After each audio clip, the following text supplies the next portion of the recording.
Hi, my name is Carol, and I'm here with DJ, the owner of Integrated Physical Therapy and Counseling. So, lots of people feel like they get healed by you, but the big question always is, what exactly do you do? It's a big mystery, right? So Exactly. many people, it's actually fun for me because people always, I ask them to explain to me what I do, and everybody gets stuck. The good news is everybody gets better and feels better most of the time. But so that's the question. And so today I'm hoping to take something that seems so tangible to me, so visible to me, and make it simple to understand. Perfect. And we're just going to go with it. Hopefully have some fun with our little props and make it Okay, easy so to what is understand. it that you do? Well, I try most importantly to meet people where they are. And in doing that, I'm paying attention in very simple terms now to 3 different strain patterns. We have a physical strain pattern, we have an emotional strain pattern, and we have a cognitive strain pattern. Okay. All of these are relatively distinct. And when I'm really paying attention to them and how I work with them is oftentimes that physical, emotional, and cognitive all have a physical manifestation. Mm-hmm. And so when people in very simple ways come in with a physical pain, because that's usually the driving force for a lot of people is that, oh, I have pain. Right. I need to do something now. They're coming in for the physical, but in the body, in what's manifested physically, is also, if there is for that particular person, there's going to be perhaps some emotional pieces and some cognitive pieces. And so what I'd like to do is explain kind of what these 3 dimensions are, and then how things get from a relatively simple, well, I sprained my ankle, to this is really more of a complex or chaotic situation. So when you're working with somebody, do you always work on all 3 areas? I would say most people that come to me, most people are coming to me, through word of mouth, and so they know I'm kind of looking at things through different lenses and working sort of very holistically. If someone comes to me with a sprained ankle, and that sprained ankle is very clearly, everything was pretty okay with them, they live a good life, they don't have any major mental health issues, they just happen to be walking and, twist their ankle on a curb. And they come to me, and it really is, and I can tell that with my hands, and we can talk about a little bit that as we go on, but it's pretty clear that it's pretty much what I would call a simple strain pattern. It's physical. I go in, maybe I do something with the ligaments around the ankle, we do a little joint mobilization. Okay. And so you never have to go anywhere else? There's nothing else going on. If that same person comes into me with a sprained ankle, and they sprained their ankle and they just happened to get a text from their boyfriend that they broke up, now maybe there's an emotional piece that's connected to that sprained ankle. Mm-hmm. And maybe that's just a new emotional strain.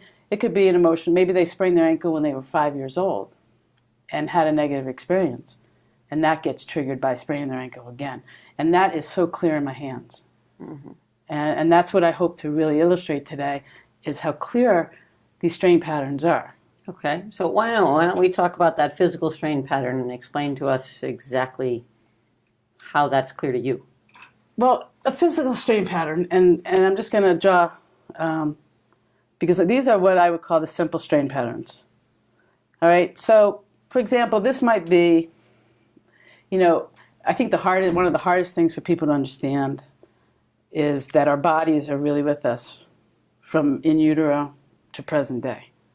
And so a lot of times when people have pain, they think it's something that just happened now. Mm-hmm. And some of these physical strain patterns are, if someone comes to me with back pain or ankle pain or headaches, a lot of times these physical strain patterns are like as old as they are. Some of them are actually in utero. And how do I know that? I don't have a little probe I put in that says, 27 years and 3 months, so many hours, right? But it's a quality to the tissue when everything is aligned and fluid in the body and symmetrical. There is such a peace and calmness and balance that is there's no words for really. Anything different than that is what I refer to as a strain pattern. And it's a This quality. is what you're feeling when you're putting your hands on something. Exactly, and it may be the texture, it may be the difficulty that a tissue won't yield. And when I say a tissue, it can anything in the body is part of a tissue. It could be too much yielding. There could be a vibration. Nervous system holds so much of what happens in our life. A little extra charge in the nervous system sends a vibration through the body. It's so detectable. So for me, how do I know something is from 2 weeks ago or 20 years ago? I don't have a direct answer for that. But my experience, I have 30 years of hands-on experience, tells me that there's a difference. And because people usually get better, I trust what my hands are telling me. But there is a definite quality. There are so many different qualities that I am constantly paying attention to with my hands. Mm-hmm. And it's this collective quality. Okay, so how would that physical strain pattern be different from the emotional strain pattern? Well, an emotional, or similar. Well, and again, right now, I just want to say these are. We're just looking at things isolated right now, just because I want to keep it simple. Good. So, for the physical, people might have thousands or two. Most people have a lot of what I call simple. Do you want me to explain the simple now? Because I keep using that term, and I don't want to. Sure. What is a simple strain pattern? Simple strain pattern means when Sally Pineapple slips off the curb and hurts her ankle, and it's not connected to any other physical strain pattern, emotional or cognitive. It's just a very direct cause and effect. That's a simple strain pattern. Okay. Some people have lots of simple strain patterns. Some people have a few. But it's pretty clear. I go in, if this is the strain pattern, we go boom, boom, we fix it. There's usually no residual issues. There's the rehab is going to hold. I don't worry about reoccurrence. Okay, so that's simple. When we talk about complex, is that sometimes these simple layers, and there, like I said, there could be lots and lots and lots. Sometimes these very simple layers get connected. Like say these get connected. All right, so this forms, we'll just put a 1 there. Okay, and maybe these two are connected. And they could be connected by experience or by tissue. It might be that when Sally Pineapple fell off the curb and hurt her ankle, unbeknownst to her because she was worrying about her ankle, that she put her hand down and she has something going on with her hand. And so it could be connected by experience, here, ankle and hand, or it could be connected that, she hurt her ankle like 3 other times, same ankle, and now it's a problem and it creates its own patterns through compensation, so on and so forth. So when these simple strain patterns start getting connected, they are now complex. And the more complexity people have, that's when we start having to peel away more layers. There's a lot more going on. So we're still just at physical. We haven't even tied in anything else. Correct. So when you take care of this strain pattern here, as you said before, do you then have to go work up to the others? Or because these are all still here, do you have to then go back and take care of these others? Oftentimes, a very good question, because oftentimes I have to work, it's not my rules, it's the body. Your body will tell me the order that I do things.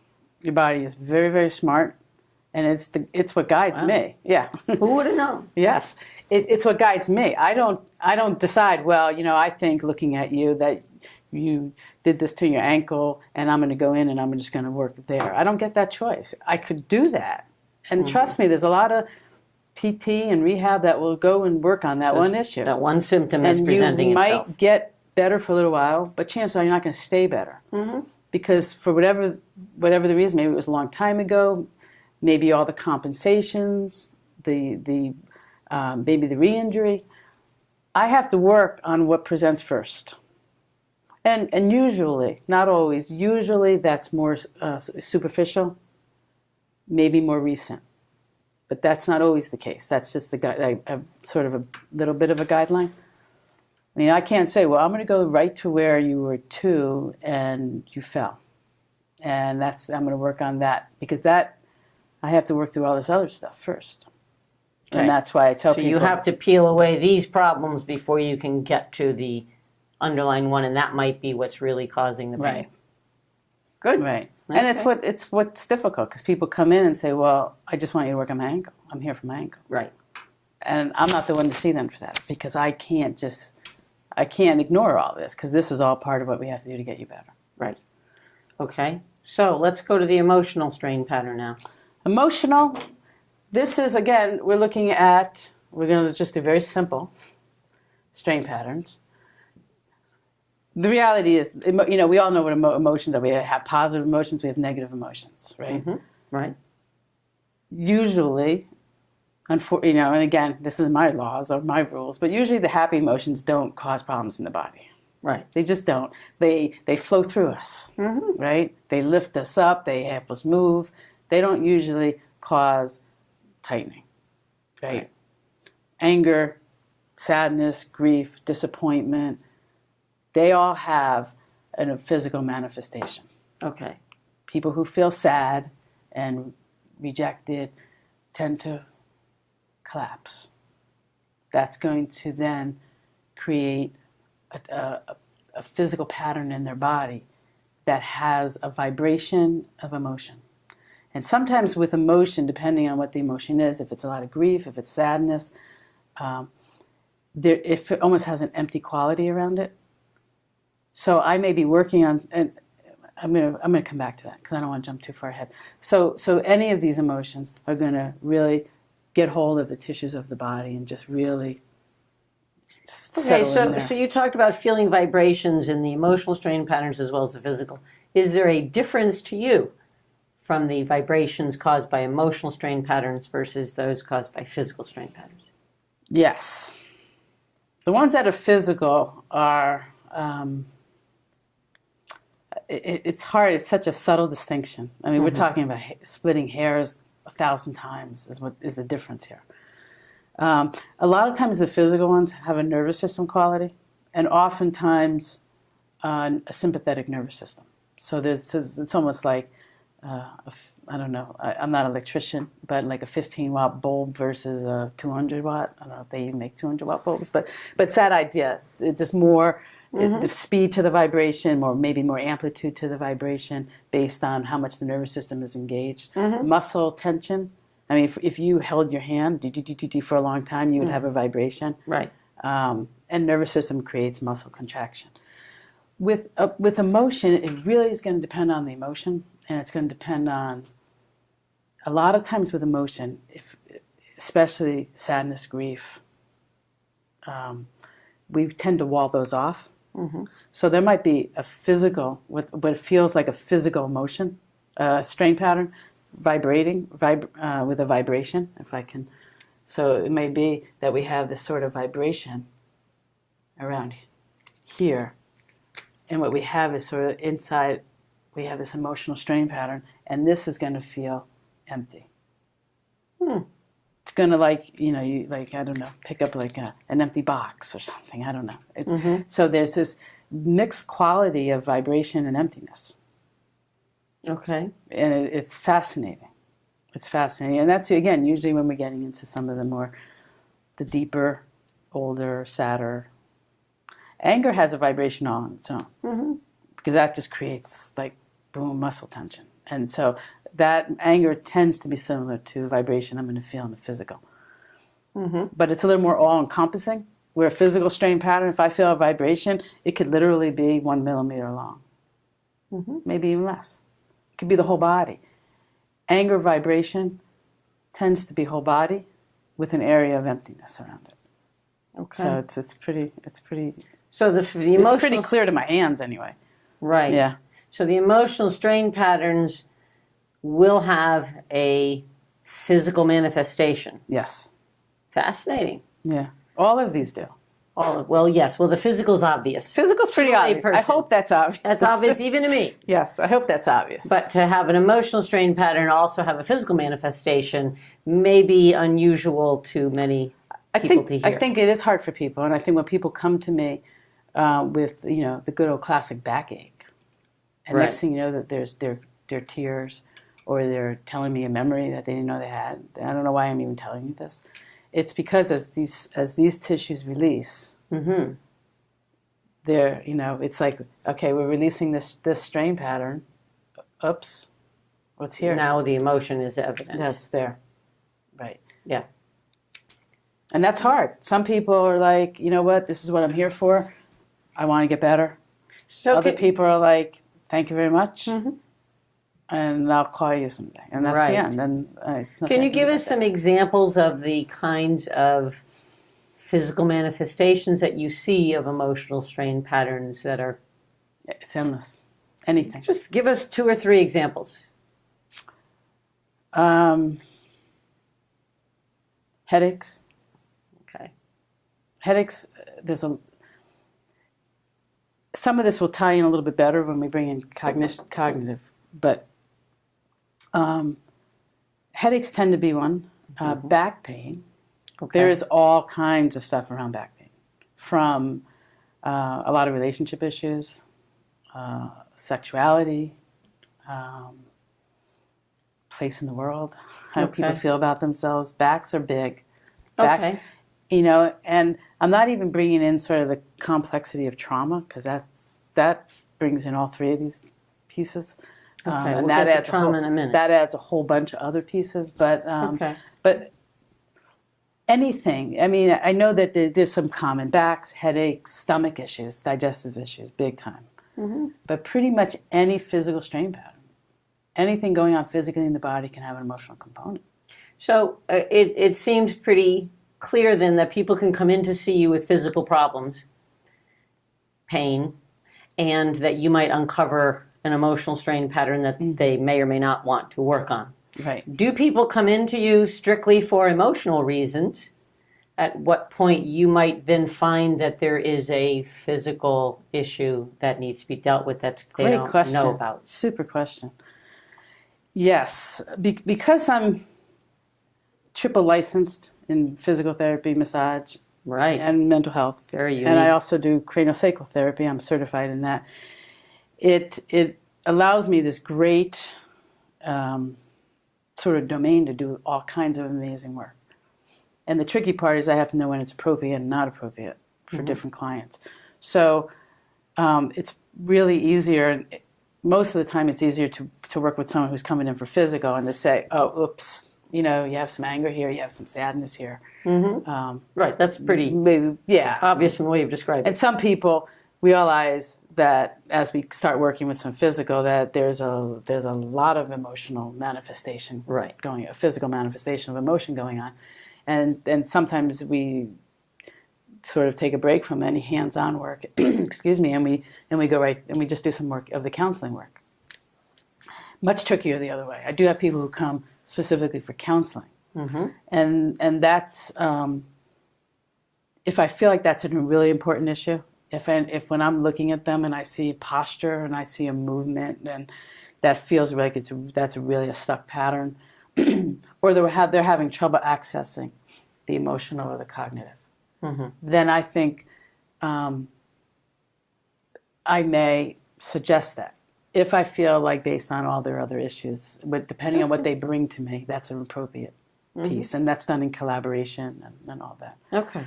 A little trickier that way. Yeah, I can imagine. Yeah. Well, let's go to this cognitive area that you haven't yet explained. So talk to us about the cognitive strain patterns. Cognitive is interesting because, most people think, no pun intended, think cognitive equals thinking. And why are we talking about my body if I'm thinking? But so important because the cognitive is about our beliefs about ourselves and the world around us. And if I believe, and again, the good stuff usually does, it impacts our bodies, but people don't come to me and say, wow, I feel great about myself and my body feels great. Right. I'm here to see you. I don't see those people. Anybody who has a belief about themselves of, I'm not lovable, I don't belong, I don't feel safe. I'm not good enough. I'm not good. Oh, that's a big one. That shows up in body. I mean, if I don't feel good enough, I'm going to do 2 things. I'm either going to, what I see with my clients is I'm going to either collapse, right? I'm defeated, I'm going to collapse. Well, my body has a reaction to that. That creates a physical manifestation. Fascinating. I may also say I'm not good enough, so therefore, I'm going to keep trying. I'm going to try, and I'm going to be right here, and I'm going to try really hard. Well, that creates a physical manifestation. You can't have a belief about yourself, and as long as your head is attached to your body, and I get that some people that's not the case, but as long as you come in here and your head is reasonably attached, then you're going to have a physical manifestation of how you believe. If you walk into a room and you don't feel safe, that's going to show up. It's going to show up in posture, eye movement, breath, nervous system. To the degree that these start young. We're talking in utero to 3 years. A lot of this is here. Now, does that get tweaked along the way through experience of life? Absolutely. Some of it gets resolved. Some of it gets more entrenched. But no doubt that impacts our bodies. And again, how many? We have tons. I'll just put a few. And again, each of these, again, remember, one of these is simple. Any two or more connected makes it complex. That can happen on any of these. And can these all be interconnected? Yeah, another great question. Yes. So first of all, when the complex ones get connected, like if I would take my little purple marker here and say, complex pattern 1 got connected to complex strain pattern 2. Guess what? We now have chaos 1. Now you can see if someone comes in and they have a lot of chaos 1 through 10. I'm just staying here. I'm still on physical. That's a lot of stuff to work through before we get to, here's your problem right here. This is what's causing your ankle pain. But we have to work because I can't work on a simple strain pattern. I have a little nice simple strain pattern here. This is actually would be almost a relatively large simple strain pattern. A lot of them are literally a hair or less. They can be the length of the body. Some of them are a millimeter, and some of them are the length of the body. But the width of them is and that little piece can be very significant in terms of how we get through this. Okay. It's pretty phenomenal. So when you have chaos going on, I have to work from chaos to complex to simple. I can't just say, you know what, let me just take this little simple strain pattern out and come back next week. You'll pick it up and you're all better. It doesn't work that way. I have to work from complex, from chaos. I have to get rid of that. I have to get rid of this, and then I can work on the simple ones. Almost like peeling a layer after a layer after a layer. Yep, like the onion. Okay. I guess that's the one everybody talks about. But get back to how these can be interconnected. Yes. So I have over here a nice little strain pattern. This just shows a physical strain pattern that has emotional pieces manifestation. So the purple is the physical strain pattern. Yep. All of these are strains? Yeah, I mean, I wanted to try to show that a lot of times in the body, it really comes across more like a web. Okay. So that's why I had these made, so that it represents more of a web. But I understand. Each one of these could be a strain pattern. So this would actually be a complex pattern here. Because these pink areas are emotional strains that are overlapping the physical strains. Right. So that would be, if I were to draw this on here, I might take this here and wrap it here. Ah, right. So they are now we connected. so we have all of this is now a strain. And you can see, so now you're coming to me with that, we'll just use the ankle again. And I'm like, noticing that something's going on here. Now I don't just come out and, I always try to meet somebody where they are and do what's appropriate at that moment. But I'm going to somehow talk to you. I might say, hey, you ever heard that before? Tell me about it. And the way you start talking about it's going to give me information as to what degree that's a strain pattern, an emotional strain pattern. Okay. All right. And can this lovely image here be reversed, where it is predominantly the emotional strain, which has got overlapping physical strains on it? It can, and I have that Oh, fabulous. right here. In fact, this one actually shows Look at that. an emotional strain pattern that has some Physical and connections cognitive. and the cognitive. So let's just say here's an example. I don't know if it fits exactly emotional primary and then with physical and cognitive, but let's just take that person who sprained the ankle. I think I referred to her as Sally Pineapple before. So Sally Pineapple falls and hurts her ankle. Mm-hmm. But the reason she fell is because she was all upset because she got that text from her boyfriend. Because that's what people do now. They break up by text. So she gets a text and it's over.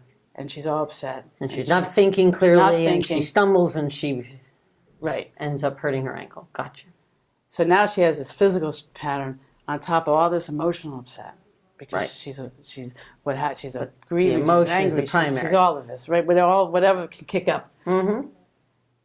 But connected to this is this deep sense that she's not lovable. Mm-hmm. Here I go again. Uh-huh. I knew I wasn't lovable. And that's what comes I'm out. not enough. Mm-hmm. When I am working on that ankle, there is no way I can heal her ankle and ignore the emotion and the beliefs that she doesn't feel lovable. Mm-hmm.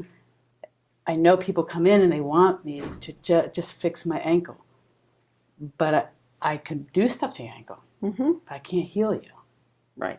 without us looking at that your ankle is connected to this. I'm not lovable. Mm-hmm. I'm not good enough. I mean, even when I say those words, I can almost... You can feel. I could feel this in your heaviness, body. this collapse. I can almost feel the difference in my voice. Mm-hmm. Mm-hmm. And it's hard because through the way we rationalize and the way we try to compensate, Sally Pineapple knows on some level, she knows that. But she's also hoping, you know what, if DJ can just get my ankle better, then I will feel lovable. Right. And I will feel like I'm enough. Right. And it's the wrong order. Mm-hmm. It's the wrong order. And when I work with people, I want to get them better. I want sustainable change. I don't want I want you to feel better for a week and come back next week. I mean, great. It's great for job security, but I don't want that. I want you better. I want you in your life. I want you living fluidly, and Okay. I want you to do Be all the healed. work. Be healed. Yes. Yeah. Now, earlier you mentioned that trauma can also have an effect on all of this. So let's bring us back to how does trauma impact these strain patterns? Trauma is I just pause because I work with people with trauma, and there's so much to it. There is what keeps people locked into the hardwiring of trauma is often the physical piece, i.e. the nervous system. However, there's obviously a huge emotional component, and there's huge beliefs, especially if trauma is happening in the home with primary caregivers, right? Where all your attachment is tied up to the primary caregiver, who's also the person, sexually molesting you, if that's the trauma. So there's different kinds of trauma. There's sort of that enduring trauma that I see people, where it's continuous sexual abuse or physical abuse. And then there's people who get in a car accident or fall down. I mean, trauma is based on the person who identifies it that way. It's not necessarily based on a particular incident. What might be trauma to me is not to you, or vice versa. But there's still sort of the standard ones. So there's the nervous system, the sympathetic nervous system, which gets so wired in trauma, has no outlet usually in humans. In animals they do. Was it the other day the cat brought home a chipmunk, and the chipmunk, I thought it was dead, and next thing I know the chipmunk is running away, and the cat's like, wait, where'd the chipmunk just go? Right? They have a way of dealing. They shut down, then they go and they shake it off, and they rebalance very fast. Not so with humans. Not so with humans. We with our big brains, big cortex that we have. We get in more in our own way than anybody. So humans have a lot of ways that we just shut down. We shut down what we're doing, and get stuck. And the nervous system, the sympathetic nervous system charge is so builds in the body. You know, I worked with a gentleman who was assaulted.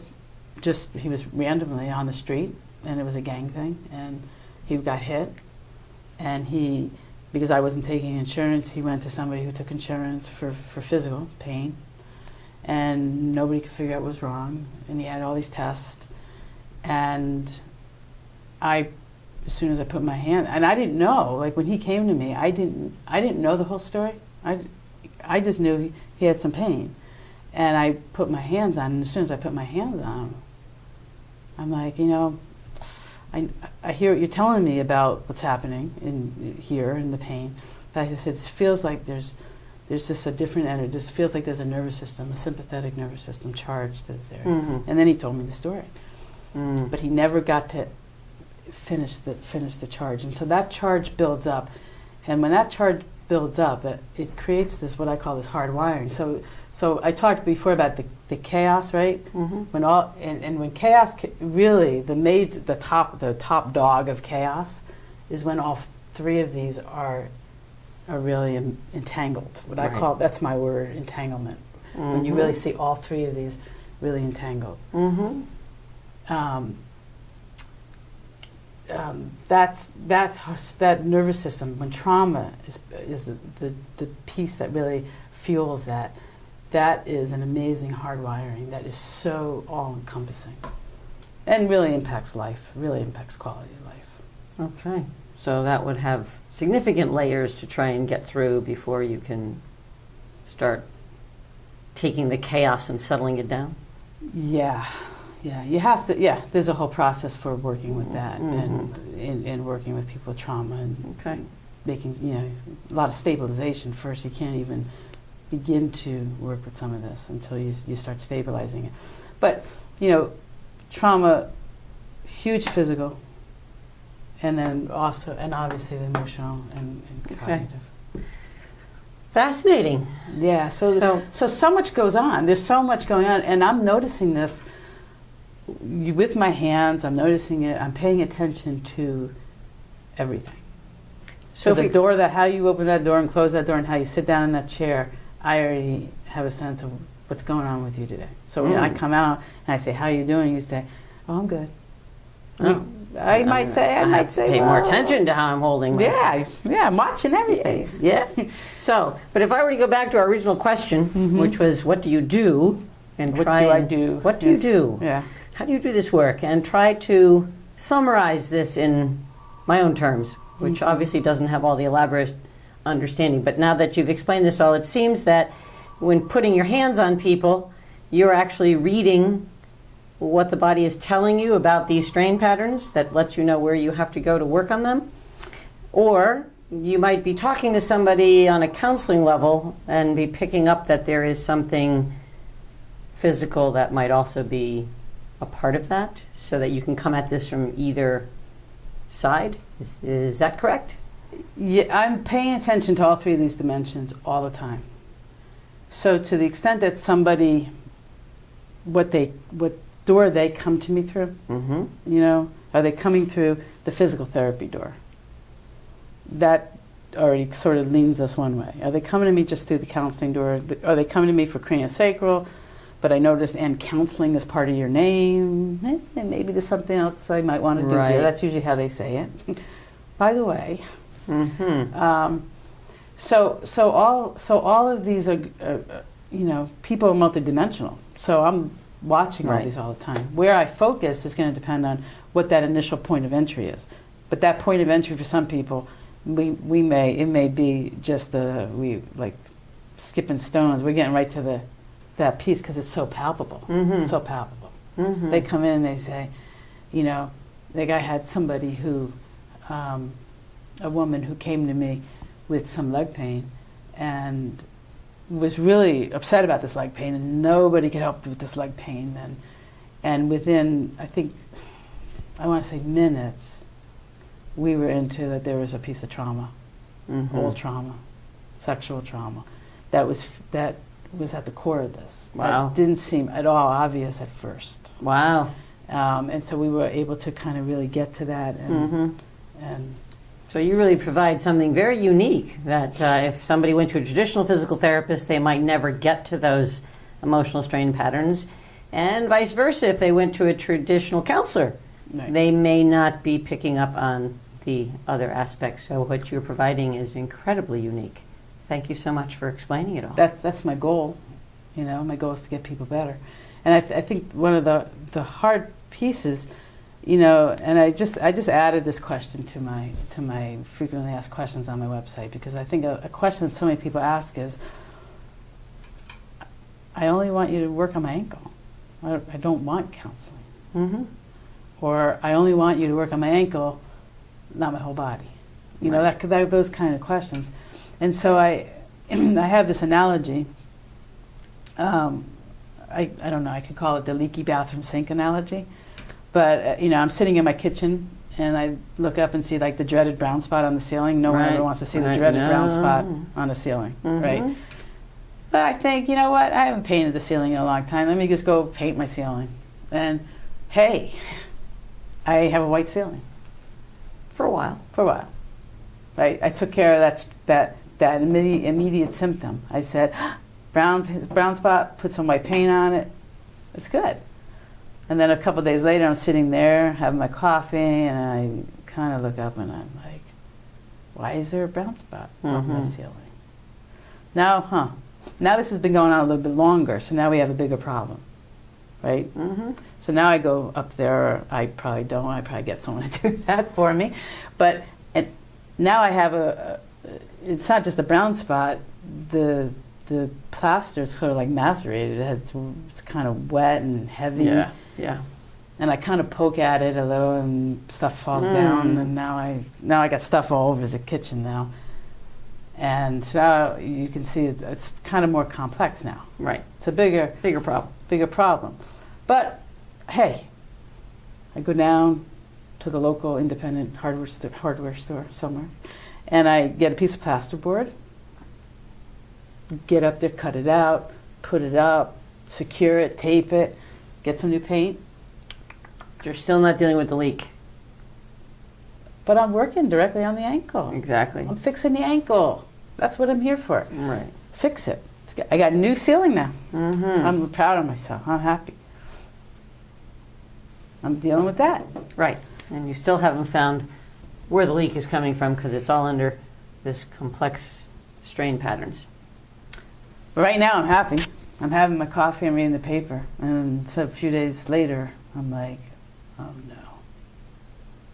I got a problem. Now I realize, you know what? This isn't just my ceiling. I don't have a problem with my ceiling. There's another problem going on somewhere in my house. Exactly. So now I have to investigate. And in that process of investigation, I find myself reasonably so above this kitchen ceiling into where the bathroom is. Right. And I have a bathroom sink, and I have a vanity, double doors, got to open those. A lot of stuff in there, too much stuff, but I have stuff. I got to start cleaning out the stuff. Mm-hmm. Boom, boom, boom, boom. We're just cleaning out stuff because I can't zero in on that leak get to that leak. until you clear out all the other stuff. Got to clear all this other stuff. Right. So eventually I clean out all this other stuff. I get that leak fixed. Hopefully I don't even put a lot of stuff back, because we just eliminated those in working, right? We just eliminated those strain patterns, which is nice. Now I have a nice cleaned out vanity. But now things work, right? That's the idea with the body. If there is something going on and it has connections outside what's obvious, pain is not, it's so difficult. Pain is what people notice. Pain is what motivates people. Right. Pain is how people measure success or not success. Pain is one of the most least significant qualities that I look for, because it's just one. there's so many other factors going on in the body, Mm-hmm. whether it's physical, emotional, or cognitive Right. related, that tell me about the quality of how you are in your home, in your body, Mm-hmm. in your psyche, in your life. So, so that's sort of how we kind of go about it. Excellent. Yeah. Well, that's wonderful. Thank you so much for explaining all of that. Now I have a much clearer picture. And I Does it hope make everybody else does as well. I hope so. I mean, I'm always here, so I want come talk to me if you don't. If you call me, email me. I mean, it's so subtle. The work is subtle, and even when I'm working on with people and I have my hands on them, almost all the time, my conversation, which seems very conversational, very kind of seamless, organic, it's usually tied very much to that I'm picking up here or here. Right. Sometimes here, but this isn't usually, that's not usually such a big deal. We don't usually say, people aren't, if I say, you know, you're here for your ankle, Sally Pineapple, but when you fell, I think you might have done something to your shoulder. Sally Pineapple doesn't, she's like, you know, Right. check it out. If I say, Sally Pineapple, I think you hurt your ankle, and I think you're really pissed off at your boyfriend and you're sad. Sally Pineapple may say, I just want you to fix my ankle. Thank you very much. Not everybody wants to do Right. all the work that's So, involved. so the work, it's the conversation, the way I try to work with people, the hands-on piece, it's so subtle, and because it's so subtle, I think it's hard for people to grasp, what are we doing? So I'm hoping this clears it up, because to me, it's not so subtle, it's so potent, and I think it can be so transformative for people to live fully and wholly in their lives, and that's all I want as a healer. Absolutely. As myself and many other people can Yeah. attest to, having received work from you that has been the cure. Yeah, yeah. So does Thank this you. seem a little clearer? Like, Absolutely. All right. Absolutely. Well, I Fabulous. appreciate you being here to help guide me through this. So thank you. You're very welcome. Thank you. All right. Very informative. All right.